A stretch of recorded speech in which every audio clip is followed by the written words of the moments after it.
સાબરકાંઠા જિલ્લાના Prantij railway station Nalanda school પાસે એક કાર ચાલકે 2 એક્ટિવા, 2 કાર અને એક ડાલાને અડફેટે લીધું. ઈજાગ્રસ્તોને પ્રાઇવેટ વાહનમાં પ્રાંતિજ સિવિલ ખાતે સારવાર અર્થે ખસેડવામાં આવ્યા હતા. રાજ્યમાં નશો કરીને બેફામ કાર ચલાવતા નબીરાઓનો આતંક વધી રહ્યો છે, ત્યારે સાબરકાંઠાના પ્રાંતિજમાં ફરી એકવાર નબીરાનો આતંક બહાર આવ્યો છે, જેમાં પ્રાંતિજ તરફથી તલોદ તરફ બેફામપણે જઈ રહેલ કાર ચલાવી રહેલા નબીરાએ 2 એક્ટિવા, 2 કાર અને એક ડાલાને ટક્કર મારી હતી, જેના કારણે લોકોમાં ભારે ભય ફેલાઈ ગયો હતો. કારમાંથી 2 જેટલી દેશી દારૂની પોટલીઓ પણ મળી આવી હતી, જ્યારે નબીરાએ પણ નશો કરેલો હોવાનું બહાર આવ્યું છે.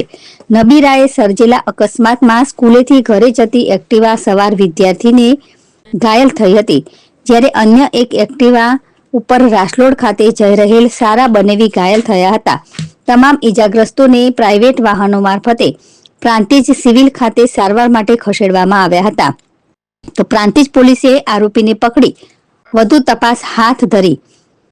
તો અકસ્માતમાં વાહનોને પણ નુકસાન થયું હતું. અકસ્માતમાં સ્કૂલમાંથી છૂટીને એક્ટિવા ઉપર ઘરે જઈ રહેલ વિદ્યાર્થીનીને ઈજાઓ પહોંચી છે, જ્યારે એક્ટિવા ઉપર રાસલોડ ખાતે જઈ રહેલા સારા બનેવીને ઈજાઓ પહોંચી હતી. જ્યારે રસ્તાની સાઈડ પર ઊભી રાખેલી એડવોકેટની કારને પણ અડફેટે લેતા કારને નુકસાન થયું હતું.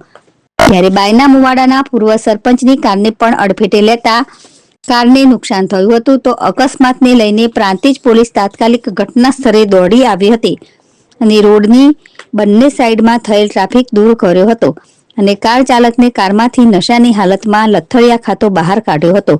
લોકો રોષે ભરાયેલા ટોળાએ કાર ચાલકને મારવાનો પ્રયત્ન કરતા પોલીસે તેઓને રોક્યા હતા અને કાર ચાલકને પોલીસ જીપમાં લઈ ગઈ હતી. જીલ રાવલ, ZSTV, પ્રાંતિજ.